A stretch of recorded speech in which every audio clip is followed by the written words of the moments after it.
दोस्तों नमस्ते। कड़ी पत्ता तो जानते होंगे ना आप। जी हां, कड़ी पत्ता जिसे अंग्रेजी में करी लीव्स भी बोला जाता है। करी लीव्स मतलब जब भी आप छाछ से कड़ी बनाते हो तो उस कड़ी में ये कड़ी पत्ता डाला जाता है और ये कड़ी पत्ता कड़ी की अलग एक टेस्ट देता है। लेकिन एक बात भी आप जानते होंगे, जब आप फुर्र करके कड़ी पीते हो और उसमें पत्ता अगर आ जाए तो उस पत्ते को निकाल फेंकते हैं और कड़ी को पी लेते हैं। कड़ी का स्वाद लाने वाला ही कड़ी पत्ता होता है, करी लीव्स होता है। शायद राजनीति में ऐसे करी लीव्स बहुत सारे हैं। मैं ये बात इसलिए कह रहा हूं कि केरल के वामपंथी पार्टियों के सीपीआई-एम के एक पॉलिट ब्यूरो सदस्य है ये विजय राघवन। ये विजय राघवन साहब ने एक बहुत बड़ी बात कह दी है। ये अकेले विजय राघवन नहीं है, मैं और भी कुछ लोगों ने यही बात कही थी, जरा अलग अंदाज में कही थी। पहले ये विजय राघवन क्या कहते हैं ये आपको बताता हूं। ये विजय राघवन कहते हैं, कांग्रेस के नेता राहुल गांधी और प्रियंका गांधी दोनों ने मिलकर वायनाड से जो चुनाव जीता है वह कट्टर सांप्रदायिक ताकत रखने वाला, कट्टर सांप्रदायिक विचार रखने वाले अल्पसंख्यक समुदाय के समर्थन से ही जीतते आए हैं। सीधी सी बात है, मुसलमानों के समर्थन से ही, सांप्रदायिक मुसलमानों के समर्थन से ही राहुल और प्रियंका वायनाड से चुनाव जीतते हैं। ऐसा आरोप पार्टी के ही एक कार्यक्रम में ए विजय राघवन ने लगाया है।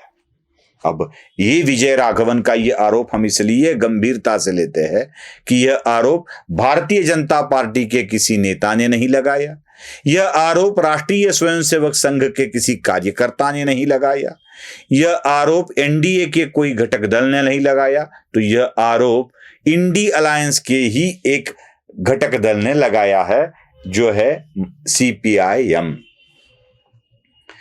ये विजय राघवन जी कहते हैं कि मुसलमानों के सांप्रदायिक शक्तियों के साथ मिलकर ही कांग्रेस चुनाव जीत पाई है। इतना ही नहीं दोस्तों, केरल के मुख्यमंत्री पिनराई विजयन ने भी एक बात बड़ी अच्छी तरह से कही थी। उन्होंने कहा था कि प्रियंका गांधी जमाते इस्लामी के समर्थन से ही चुनकर आई है।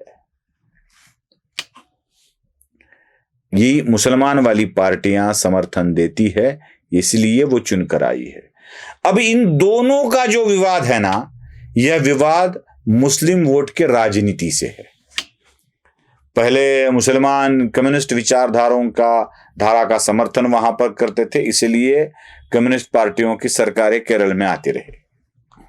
लेकिन जब यही मुस्लिम वोट कांग्रेस की तरफ जाने लगा तो वामपंथियों को बड़ी तकलीफ होने लगी और यही बात वो कहने लगे।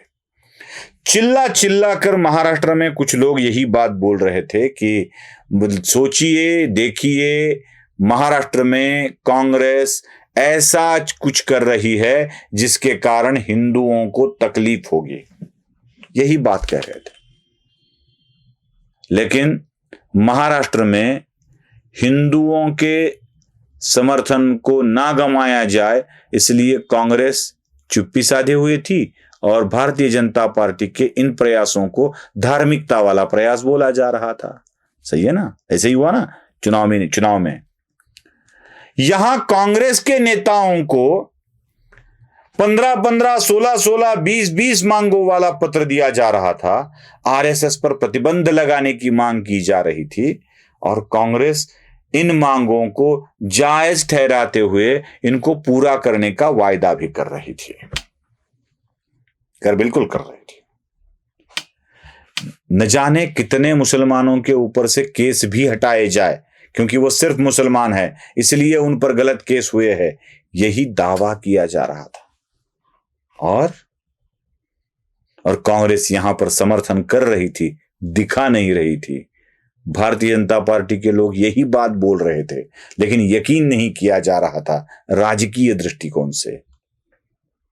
अब कम्युनिस्ट पार्टी के नेता ही कांग्रेस की असल बात जब सामने ला रहे हैं, तब समझ में आ रहा है कि कांग्रेस सच में किसके समर्थन से आ रही है, देश में कांग्रेस को करना क्या है। बस मुसलमानों का समर्थन ले लो, सत्ता में आ जाओ, और सत्ता में आते ही फिर वही पुराने वाले खेल शुरू कर दो।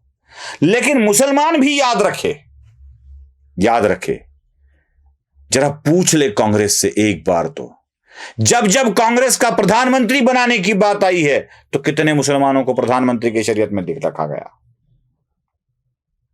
जब जब कांग्रेस का अध्यक्ष बनाने की बात आई है तो कितने मुसलमानों को कांग्रेस का अध्यक्ष बनाया गया। कोई नहीं ना। इसलिए मैंने करी पत्ता का उदाहरण दिया था। करी पत्ता बस स्वाद लाने के लिए होता है, कांग्रेस अपने राजनीतिक करियर में स्वाद लाने के लिए मुसलमानों का इस्तेमाल कर रही है। यही एक बात सच है। नमस्ते।